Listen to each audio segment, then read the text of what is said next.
Equal Justice Boards of Directors. And I have two tasks this morning.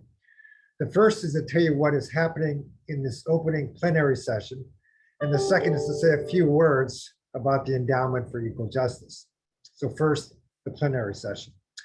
Following me will be Candelaria Murillo, the president-elect of the Legal Foundation of Washington, to say a few words on behalf of the foundation, and she will be introducing a video about the foundation's work. Next, my good friend, Francis Adewale, who is the chair of the Access to Justice Board, will be giving the official welcome to the conference, providing the conference opening remarks, and talking about the Access to Justice Board's Community Advisor Program. Francis would introduce our Chief Justice Steve Gonzáalez, who will be providing his opening thoughts for this year's conference. Finally, Gabe Galanda will be presenting the land acknowledgement and, importantly, explaining why we make this a central part of the opening plenary session. Now, a welcome from the Endowment for Equal Justice. The endowment exists to provide long-term, unrestricted funding for Washington's civil legal aid network. Our mission is to cultivate a broad community of engaged donors and to shepherd those gifts to enable our civil legal aid organizations and those they serve to overcome injustices and dismantle systemic barriers to justice.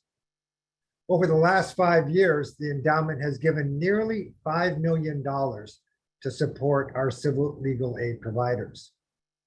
We are so happy to be a sponsor for this year's conference. With that, I'll pass the baton off to Candelaria. Gracias, Salvador, and good morning, everyone. Buenos días a todos. On behalf of the Legal Foundation of Washington, the Board of Trustees, it is an honor for us to be an Access to Justice sponsor, especially doing so along with our close funding partner, the Endowment for Equal Justice. The Legal Foundation of Washington has had the privilege of sponsoring the ATJ conference for over 25 years. And for those of us who don't know us very well, either the Legal Foundation of Washington or the Endowment for Equal Justice, we did put together a short video that kind of highlights the work that we do. So we hope that you enjoy that. And we also want to say thank you, really de todo corazón, from all the work that you do for your dedication to the Access to Justice community. Together we can, and I believe that we will, realize justice for all, porque sí se puede, y juntos realizaremos justicia para todos. So thank you.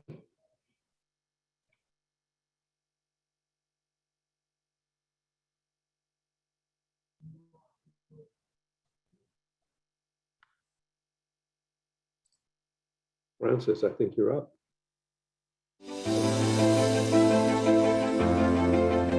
As Washington State often does, a lot of great minds and energy came together to figure out how best to deliver legal services for the poor through what was then a newly formed Equal Justice Coalition.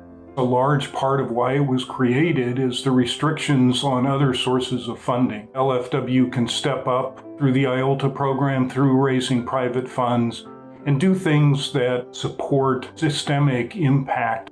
Through the years, the foundation has given out literally hundreds of grants to a broad cross-section of organizations. I'm confident that in these challenges ahead, that the foundation will continue to serve those needs, whether they relate to domestic violence, human trafficking, Native rights, housing, race equity, and more. Whether it's an endowment for a college or an endowment for a church, it is the proceeds from that endowment that ensure a steady stream of financial support. My hope is that through organizations like LFW and this endowment, it will be a bridge to one day having a constitutional right for civil legal aid. Poverty cannot stand in the way of justice. And with your commitments, we can assure that that never is the case.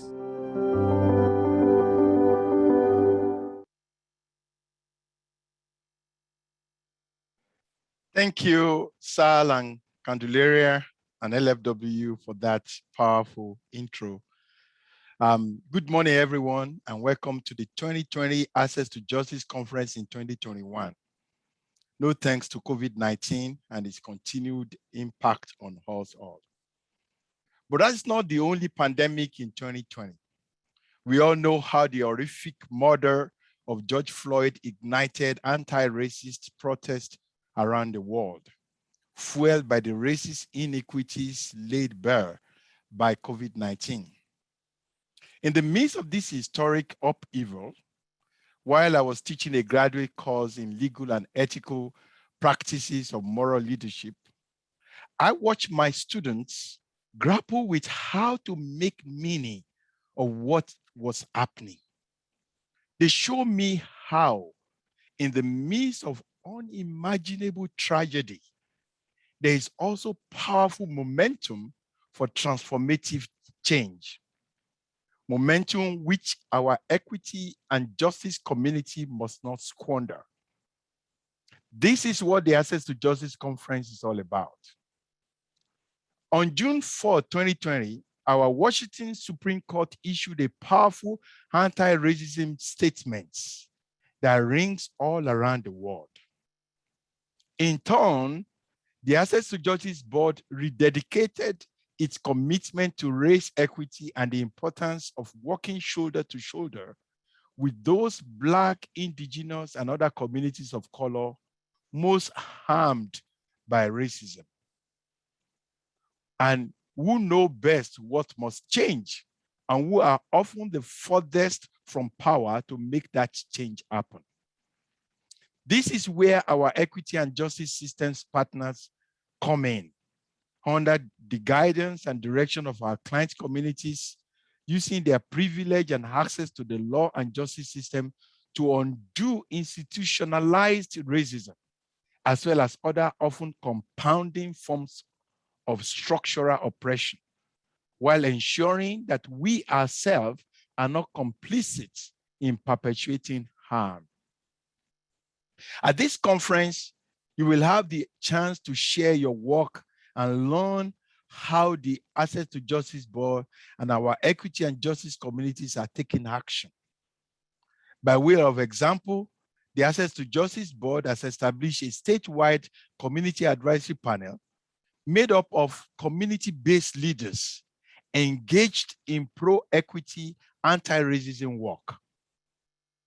They have helped keep the board policy work grounded in reality of those impacted by the system. Some of them are presenting at this conference, and I've asked one of them to lay out their expectations for this conference. Let's take a listen.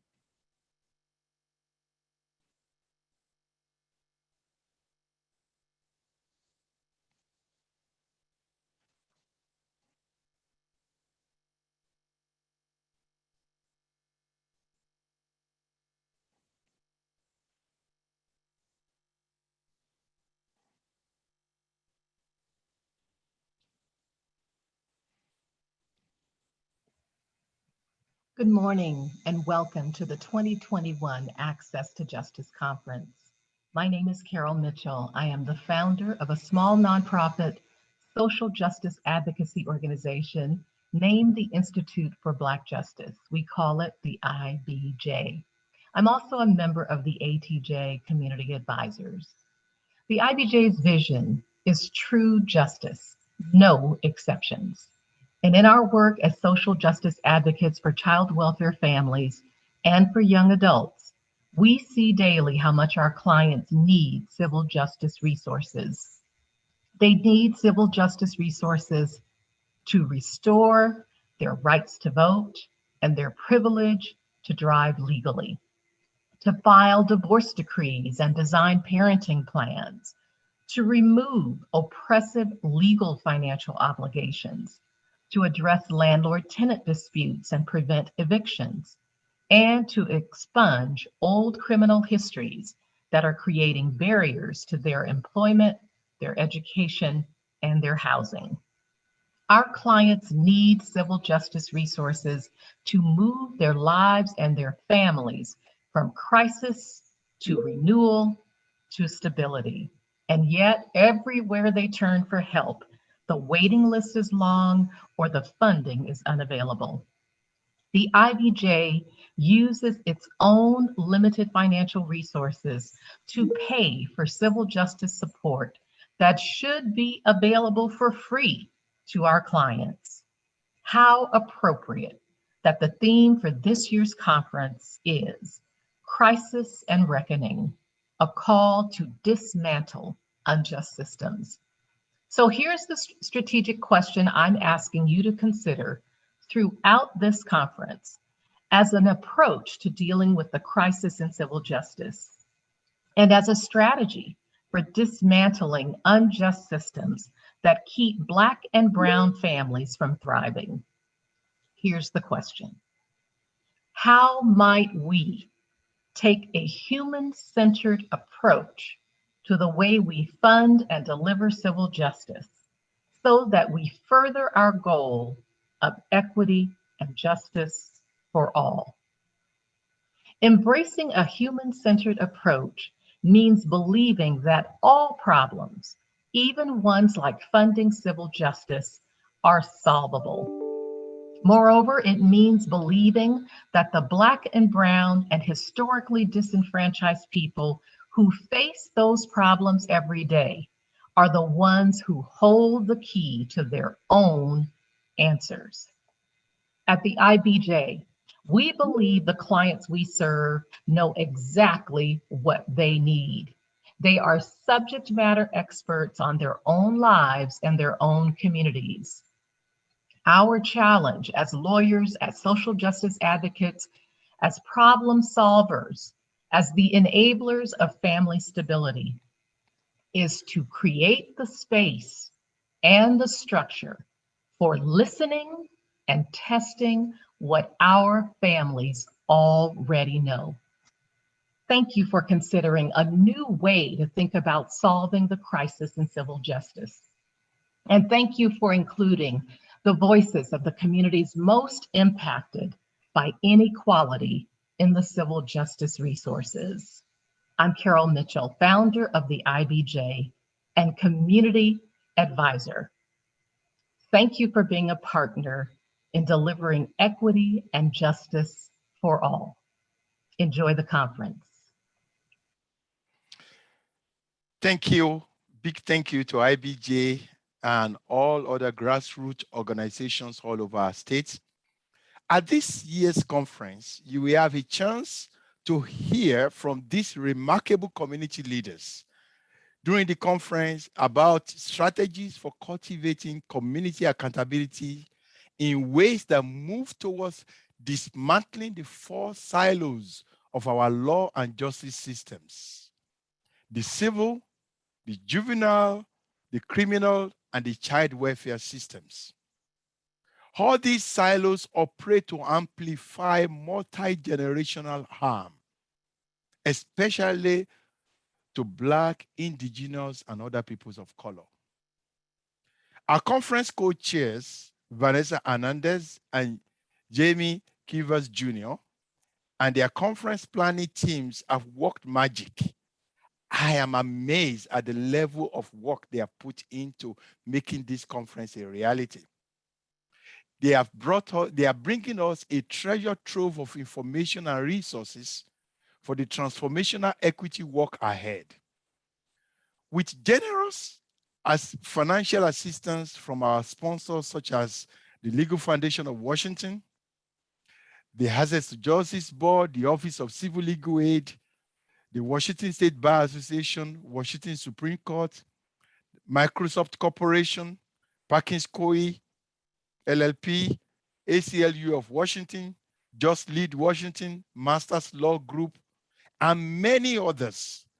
We have succeeded in getting more community involvement in planning, participating, and presenting at this year's conference. Their experience will serve as a mirror for you to use to reflect on where we are and what needed to be done to create a just and equitable justice system. We hope you will come away from the conference re-energized, renewed, and with a broader network of partners to support our collective long-haul fight against racism, poverty, and all forms of structural oppression. We also would like to get to know you better.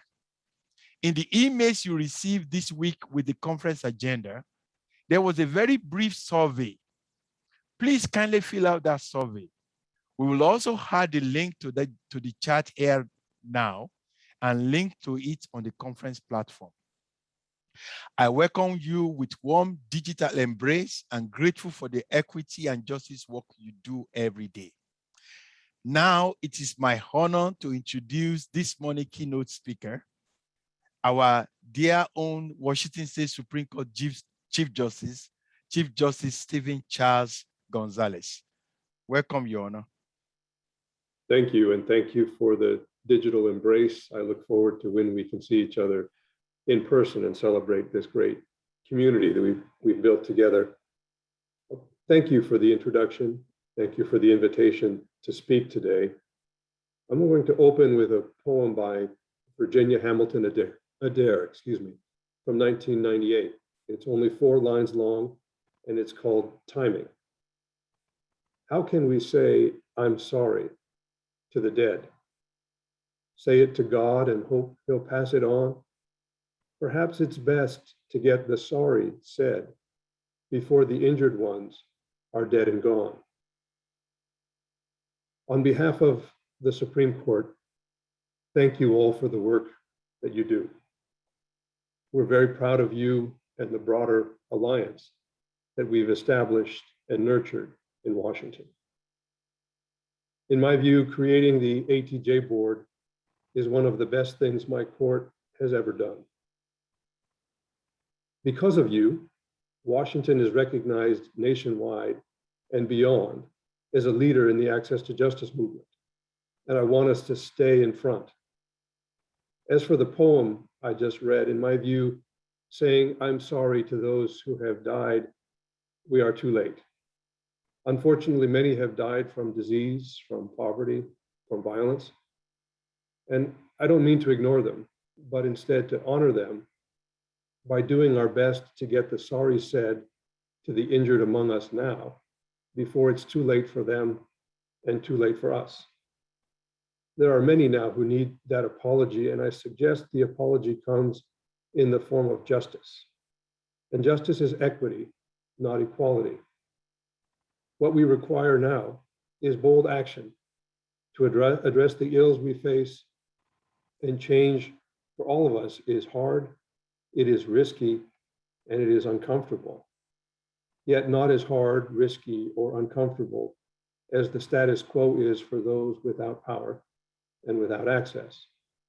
I ask us to reach, to make ourselves uncomfortable instead of congratulating ourselves for the good we have undoubtedly already done in our lives.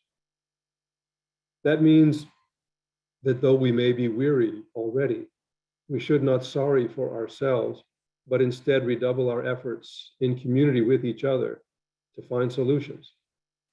We must be willing to risk our own jobs, our comfort, our reputations, and even our closely and firmly held beliefs for others and for the common good.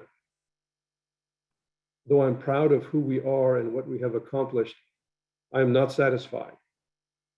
We must be selfless in this selfish age. And sometimes it means stepping aside, choosing another to lead. It means giving up power and comfort. It may mean listening instead of talking, or acting instead of criticizing. 11 years ago, when I was still a Superior Court judge, I was chair of the Access to Justice Board, and it is work worth doing. Then the board was limited in scope to addressing civil matters only, one of the silos that you heard Francis reference. Indeed, our mandate was limited to civil issues. Yet then, when 2 then members of our Supreme Court uttered deeply troubling statements about race and the criminal justice system, we, the Access to Justice Board, decided to act beyond our tradition, beyond our mandate. We acted to criticize two members of the very court that created us. This seems even bolder now when many leaders seem to clearly value loyalty over principle and victory over justice. But we decided that the consequences of our criminal justice system have a direct effect on civil justice, which we could no longer ignore. So in recognition of that connection, in recognition of the false dichotomy between civil and criminal, we helped found the Race and the Criminal Justice System Task Force. Together, across divides, we produced a report on disproportionality in the criminal justice system with recommendations for reform, and we presented it to the Supreme Court. I urge you to read it if you have not, to reread it if you have before. You can find it on the Korematsu Center website at Seattle University Law School. And now, over a decade later, the need for reform is still there in stark relief. Professor Chang and others are back at it again, updating the preliminary report we presented a decade ago. The update will be presented to the Supreme Court on September 29th. Please tune in if you can. A link will later be provided. And while there has been progress, we are not looking to achieve a glass half full, but one that overflows with justice. And until then, we are not satisfied. Now, during this pandemic, it's almost trite to say we've had to innovate. And while I lament that it took us this to move us to reform, the reform is welcome. And let us not go back to operations as usual just because we can. And for those individuals who require justice, they shouldn't have to come to the courthouse unnecessarily with the barriers of travel or parking or transport and childcare, time off work, etc. We should not go back either to locking up people at the rate that we did before. Courts and legal aid should be available not just 9 to 4, but in the evening and the weekends. With technology, there is no reason not to. I'm not asking you to work more hours. I'm suggesting you work different hours and smarter than before. Instead of being tied to old traditions, we are challenging ourselves to make new traditions that are more inclusive and more client-centered. The Board for Judicial Administration has established the Court Recovery Task Force to survey stakeholders, to understand better what we have implemented during the pandemic and should preserve even after. The committees have participated in conversations about all levels of court rules, court procedures, and have made many recommendations for innovation and change in the future. The Office of Civil Legal Aid, together with the Office of Public Defense, again, the synergy between civil and criminal, worked hard for the right to counsel for those tenants facing eviction, which was passed into law with cooperation among all three branches of government. I'm proud of this first in the nation effort to provide counsel for those who face eviction. Our Supreme Court commissions are also hard at work, and the Administrative Office of the Court providing support. The Minority and Justice Commission continues to provide critical research and will be publishing a legal financial obligation final report showing disproportionate burdens on minority groups, and will include real testimony from people who have been assessed practically unrepayable legal debts. The Gender and Justice Commission, I want to particularly congratulate for the culmination of some very hard, very bold work that they've done. They have produced a gender justice study, which has been 3 years in the making and will be published soon. It focused on the intersectionality among gender, race, poverty, and other identities, and it is innovative and groundbreaking. It will be published again in September. It found evidence of inequities in our system. As much progress as we've made, it found that these inequities most frequently harm Black, Indigenous, people of color who are women, transgender, and gender non-conforming. The study presents updated data and research and literature on 17 different topic areas. It is an exhaustive study, and I commend it to you for your close attention. Another thing the Gender and Justice Commission did, and I was on the commission at the time, was conduct a sexual harassment survey within the judicial branch. Now, the results are disturbing. We must be true to our words, not just externally, but internally as well.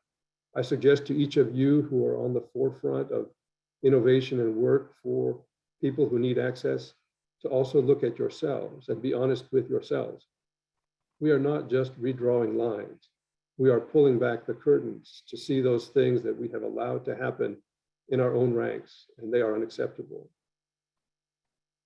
There's also an important new initiative called the Racial Justice Consortium, which will support emerging efforts to take clear, concrete steps to eradicate racism, especially to eradicate the devaluing of Black lives. And as Amanda Gorman said in her inauguration poem, we've learned that quiet isn't always peace, and the norms and notions of what is just isn't always justice. We affirm our deepest level of commitment to achieving justice by ending inequity. We join you in these efforts. This is our collective moral imperative. Thank you very much again. Our best wishes for a productive conference. Now please give your attention to Gabe Galanda for the land acknowledgement. Thank you, Chief Justice Gonzáalez, and for your call to action, and for your leadership, and for the leadership of our Washington Supreme Court. It is now my honor to introduce our next speaker helping us kick off the conference. Our next speaker will help us with the land acknowledgement, and he will discuss how we all can go beyond these acknowledgements in respecting and promoting Indigenous rights. Our final speaker belongs to the Round Valley Indian Tribes of California. He is a founding partner of Galanda Broadman PLLC, of a law firm focused on protecting and promoting Indigenous and human rights. Without further ado, I present Mr. Gabe Galanda. Good morning, everybody. I'm honored to be here today with you all. It's a pleasure to see all these beautiful Black and brown faces here. I want to pay special thanks to Sal and everyone who has shown steadfast commitment to civil legal aid for so long. And I want to recognize my friend and hero, Justice Gonzáalez, who I'm honored to follow with my remarks. You are most certainly zooming in from Indigenous land. I am zooming in from Northeast Seattle, specifically 35th Avenue Northeast in Wedgwood, the ancestral lands of the Duwamish peoples. Less than a mile from me to the east and south are significant historic Duwamish village sites, including one known today as Matthews Beach and another on Union Bay, which adjoins the University of Washington. I urge you to do your own homework regarding the Indigenous origins of the lands upon which you live and work. Do the research. Visit those lands and waters. Develop or renew kinship with your Indigenous neighbors. In other words, do the work. Do the work to truly acknowledge ancestral Indigenous land occupation and modern Indigenous existence and survival. Then, consistent with the theme of this conference, act. Do something to improve or help improve Indigenous life today. Life that is generally afflicted by the highest rates of pain, suffering, and injustice in our society. Otherwise, Indigenous land acknowledgement, like we now witness all the time, is performative and perfunctory. It's just words. It's just a gesture. It's a way to suppress non-Indigenous guilt or remorse for a fleeting moment before immediately moving on with one's daily life or work. As Justice Gonzáalez just said, we must move past apology and performance and proceed through reformative action. Indigenous land acknowledgement is if genuine about something much bigger than recognizing the ancestral origins of the so-called United States, or apologizing for the genocide committed against our country's first peoples. It's about restoring Indigenous homelands. In other words, reobtaining those lands for Indigenous peoples. It's about protecting the remaining sacred places that exist in our country after so many have been decimated. It's about rematriating our ancestors and now our children whose bodies we're finding buried in tombs throughout North America, and rematriating our cultural patrimony. It's about renewing indigenous cultural practice and kinship systems. And it's about achieving social justice for indigenous peoples.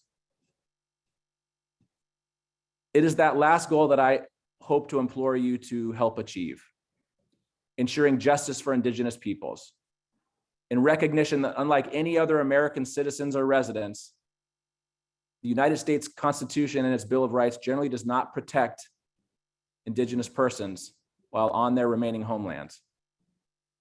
Please pause to reflect the implications of that reality brought to us over the last 200 years of federal law. Consider the implications of a legal system in which the first people of these lands, while still in their homelands, do not enjoy at a minimum freedom of speech, equal protection, or due process at law. Consider also a legal system in which the first people of these lands suffer under legal problems at the highest rate of any racial demographic in our state. Higher than African Americans, higher than Asian Americans, higher than other disenfranchised Americans. And those needs cut across all spectrum of law: healthcare, employment, housing, education, domestic relations. Consider also a legal system in which the first peoples of these lands suffer from the highest rate of unmet legal need.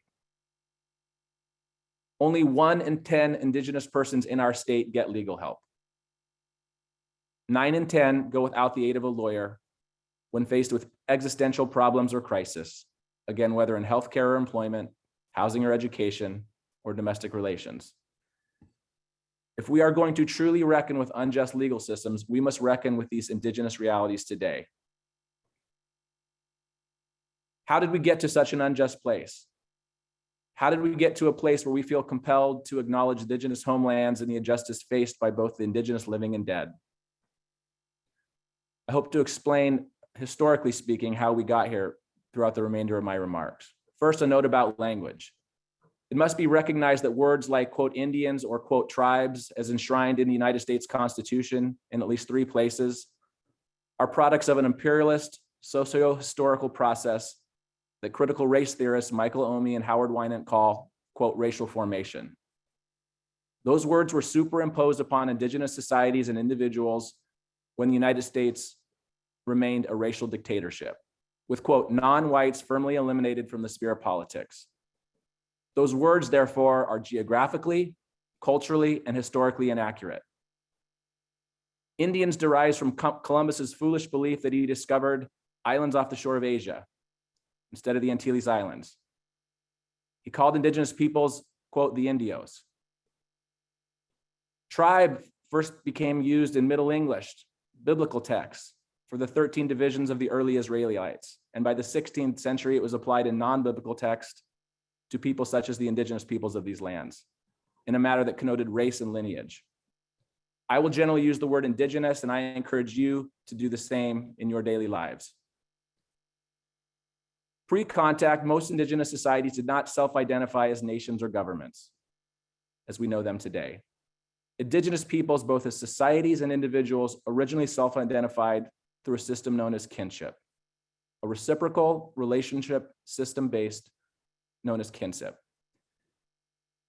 I'll share with you some literature and hope that you might do the work I've encouraged. In the book, Linking Arms Together, Robert Williams observes, what we call today a, quote, tribe was, quote, a coherent, culturally distinct group constituted by its own language, common territory, and consciously conceived kinship ties of long established consanguinity.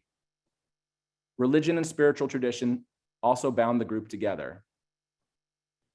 Dr. Stephen Cornell explains in The Return to the Native that with few exceptions, indigenous societies lacked formal, distinct institutional structures in which secular authority in civil affairs is vested. Although those societies did not lack governance, they were generally not centralized or integrated as quote unquote nations. Here in the Pacific Northwest, those societies were instead organized through interrelated longhouses and villages that adhered to kinship system and rules. Kinship was a reciprocal obligation and duty between the group and the individual. It provided order and security in tribal social life through what is described today as, quote, a binding scheme of reciprocal rights and duties upon each relationship within the tribe. To be a good relative, as Dakota anthropologist Ella Deloria explained in Speaking of Indians, a book she wrote from New York City in the 1940s, was, quote, to keep the rules imposed by kinship for achieving civility, good manners, and a sense of responsibility towards every individual dealt with. It was that simple. As Ella Deloria further explained, everyone who was born into the society belonged to it. Nobody need be left outside. Belonging went without saying. It went without question or challenge. There was no such thing as citizenship or liberty vis-a-vis government. As her nephew Vine Deloria explained in The Nations Within, Indigenous kinship societies, quote, had no concept of civil rights because every member of the society was related by blood or clan responsibilities to every other member. There was no other. Nobody was subjugated. Everybody belonged. And that includes settlers who were adopted into Indigenous society over the course of history. And that is not to suggest that Indigenous societies were pristine or did not encounter what we would call civil rights violations today. There were offenses against the people, and there were traditional means to reconcile those offenses on behalf of the people, such as banishment or exile. Beginning in the 17th century, Indian nationhood, both process and terminology, were superimposed upon Indigenous societies by European colonies and the United States in order to justify settler dispossession of Indigenous homelands under international legal principles, particularly treaty making. Settler states have relentlessly violated Indigenous treaties ever since. And it must be observed that Washington State and its attorney generals have never stopped violating Indigenous treaty rights, as you can see from these recent passages from the Ninth Circuit and the Supreme Court on our current attorney general's most recent failed trips to the Supreme Court.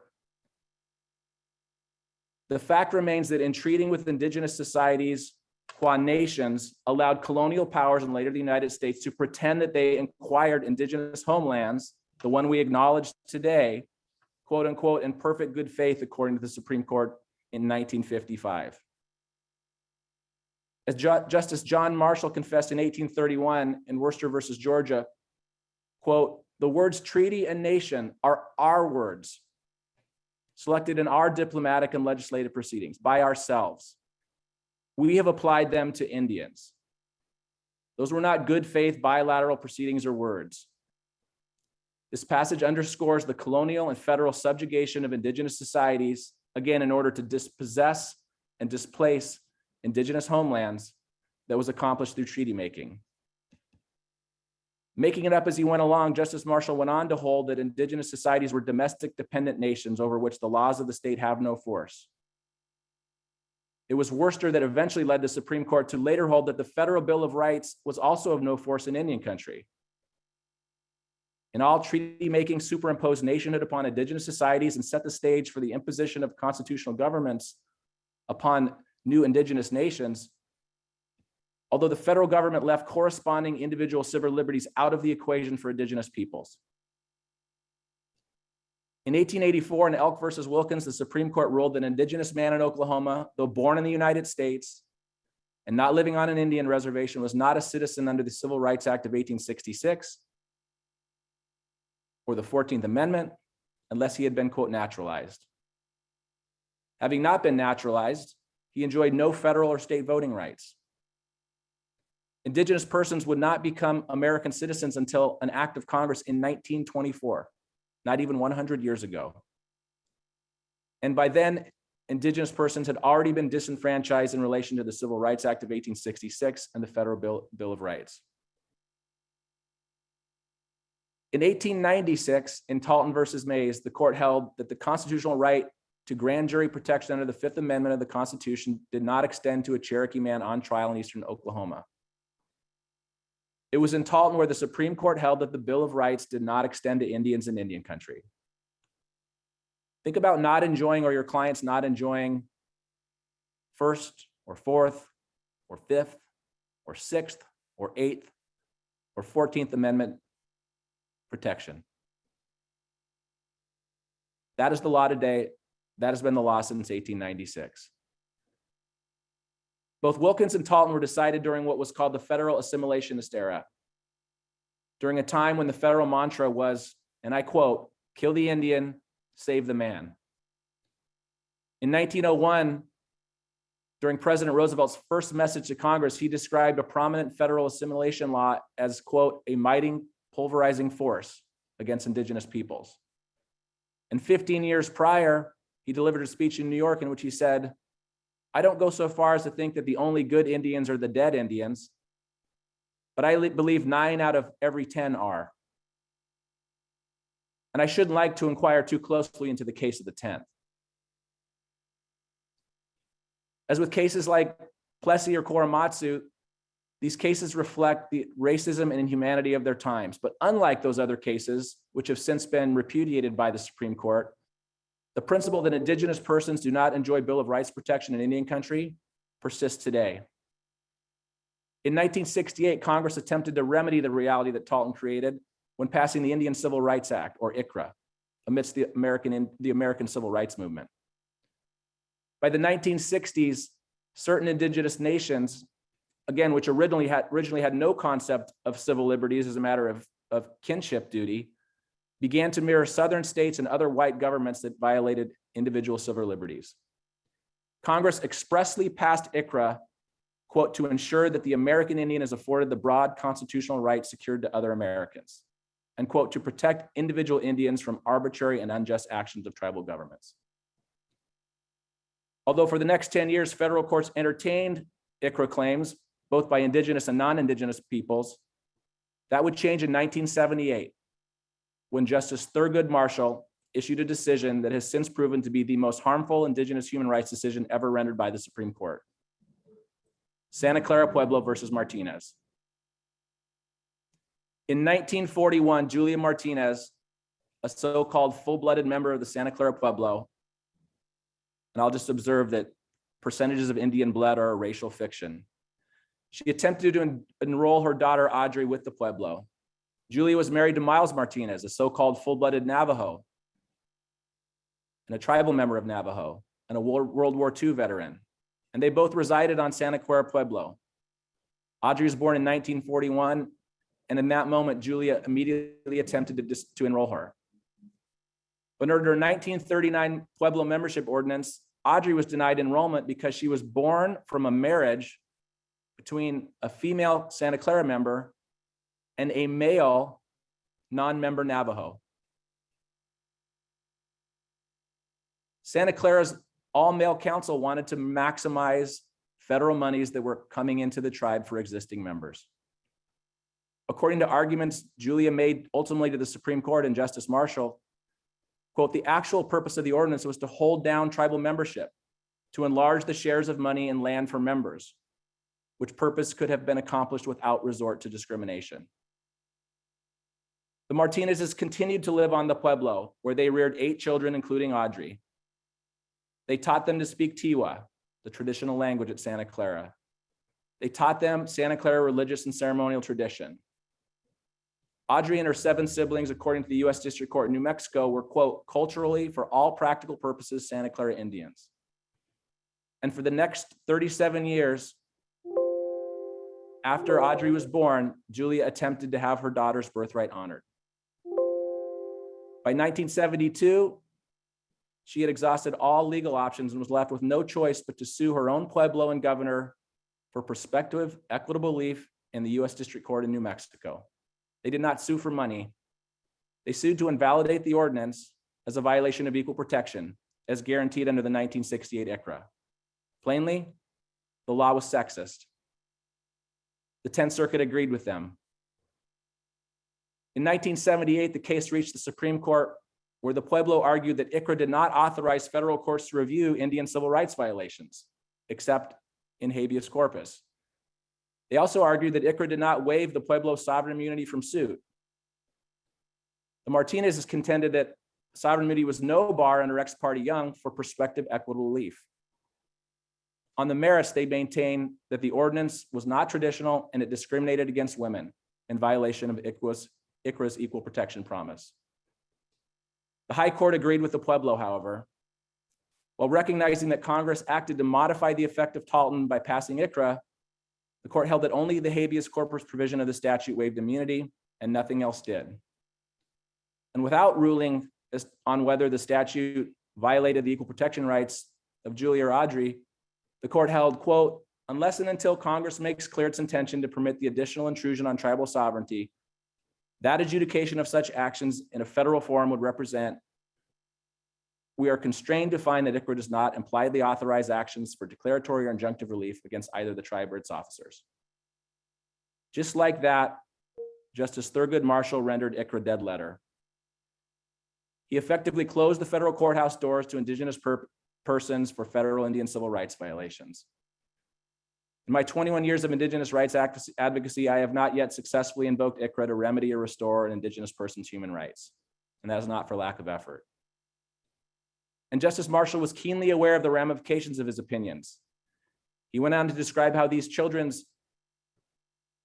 Julia's children could perhaps reside at Santa Clara, but they could never vote in an election. They could not hold office for the tribe, and they may have no right to remain at the Pueblo after their parents pass. 37 years later, after Julia first commenced her fight to enroll her daughter in 1941, the Supreme Court effectively denied Audrey's birthright. And she remained unenrolled until her mom passed away in 2000. Over time, the Santa Clara Pueblo decision has operated to deny the birthright and belonging of thousands more Indigenous persons, as well as civil liberties to a great many more, especially thanks to the following dicta that Justice Marshall embedded in a footnote. Congress had already created federal Indian civil rights actions in 1968. The federal judiciary was not left to create any new right of action. We are now left to wonder why, as a matter of judicial realism, the most storied civil rights advocate in our country's history shunned Indigenous litigants from federal courthouses. Even worse, that dicta has served to embolden tribal politicians to double down in the persecution of their political opponents, even their own relatives, knowing no U.S. district court would likely intercede in any so-called, quote, delicate matter. That dicta has also given rise to the federal intra-tribal dispute doctrine, which, like other judge-made doctrines such as qualified immunity, has caused a great many federal courts to dismiss or demur in the face of obscene Indigenous human rights violation. State courts have followed suit, often refusing to hear so-called internal tribal disputes despite otherwise having jurisdiction. Meanwhile, tribal courts may very well be beholden to the tribal politicians who are committing the human rights abuse. The lack of an ascertainable private right of action or remedy for human rights violations also scares off lawyers from even trying to help Indigenous people in need. They simply do not know where to begin. If not the Bill of Rights, where? So why try?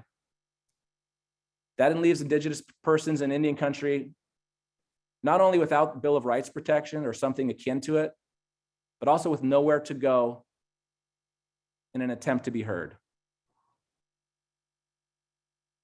That reality today epitomizes an unjust legal system. And that unjust and inhumane situation is made worse when only 1 in 10 Indigenous persons are able to get legal help. 135 years ago, it was said that 9 out of 10 Indians were as good as dead Indians. Today, it is not unreasonable to worry about the death or suffering of 9 out of 10 Indigenous persons who go without legal counsel when their life, liberty, livelihood, or very existence is at risk. So what can our bench and bar do to move past land acknowledgement and to reckon with and remedy this reality? To our colleagues at the WSBA, I thank you for helping educate our bar regarding Indigenous rights. Indian law has now been taught on the state bar exam for over 15 years. And I'm proud to say that in the presence of my friend, Justice Gonzáalez, who is the King County Superior Court judge, was the first judge to sign on to that measure in 2002. That has flattened the Indigenous learning curve and helped more Indigenous persons obtain legal counsel, although we obviously have miles to go. I ask that the WSBA do even more to educate our bar, as well as to commence to regulate the practice of law in Indian country, especially to ensure that Indigenous persons are not being denied their due process right to counsel as a matter of litigation defense tactic. To our colleagues on the bench, I ask you to afford Indigenous persons their proverbial day in court. Every federal, state, and tribal court judge has a panoply of jurisdictional options to allow people to be heard. Denying any person, including an Indigenous person, the right to be heard is almost always a discretionary decision. Indigenous persons should no longer be denied access to justice in some courthouse. They should no longer be denied access to justice in every courthouse. To our colleagues in civil legal aid organizations, I thank you and I lift my hands to you. To the lawyers formerly of Evergreen Legal Services and now Columbia Legal Services and the Northwest Justice Project, who have stood at the forefront of Indigenous rights fights for the last 40 to 50 years. I am indebted to you. I stand on your shoulders. I now ask that the current ATJ community dig deeper and find a way to give even more to Indigenous persons in need. To our colleagues in private practice, I ask that you lean in and do whatever you can to help afford civil legal aid or other assistance to Indigenous persons in our state and in our community. In doing so, you will help dismantle the unjust legal systems that oppress the first peoples of our state and threaten their continued existence. Thank you.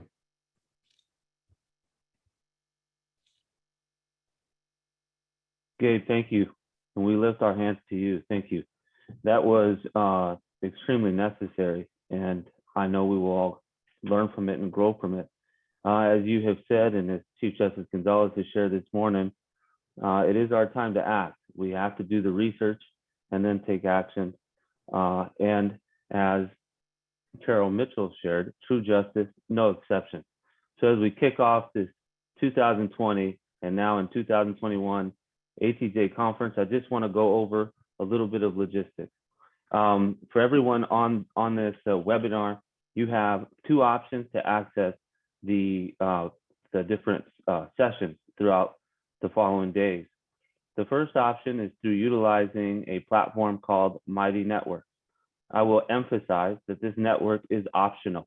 You do not have to sign up for it, but if you do choose to sign up for it, it does not require any social media accounts or any of that information to have access to it. If you utilize the Mighty Networks platform, when you enter the platform, you can navigate to the event section, which is located on the bar on the left-hand side of the platform. There you'll find the conference agenda and session. After clicking on a session that you would like to join, you can add it to your calendar and RSVP if you would like. There's also session description, and there's the Zoom link for you to join the session. The platform also allows for networking, and you can communicate with the panelists and other speakers. The other option for us, if you do not want to utilize Mighty Network, is to utilize the PDF program brochure that has been provided through your CLE email. That email has an FAQ that will walk you through any of your questions. But if for some reason you are having any issues with any of this content, please write this email down and send an email to cle@wsba.org. We will work promptly to get you to the sessions that you would like to attend. And with that said, one last thing, the PDF program brochure. When you scroll through the program brochure, there will be a link on your right-hand side. So if you're looking at your brochure and you see the session that you would like on your left, right next to it to the right is a corresponding link that you can click on, and that will take you to your session.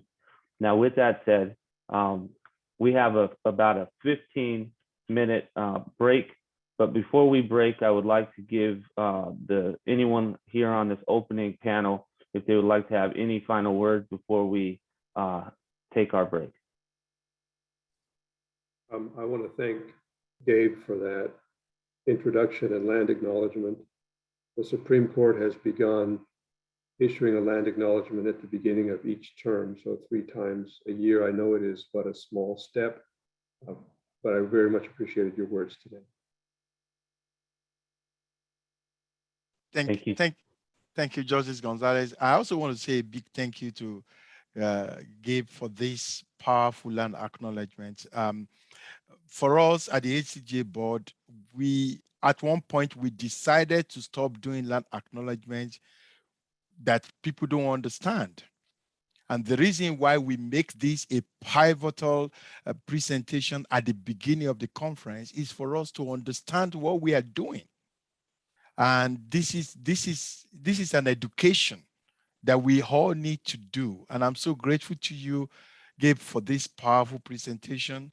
And I hope and I believe that everyone within the Alliance and everyone within the civil justice community will take this lesson. And in fact, the broader network of justice in our state will begin to see the importance of rights for our indigenous community.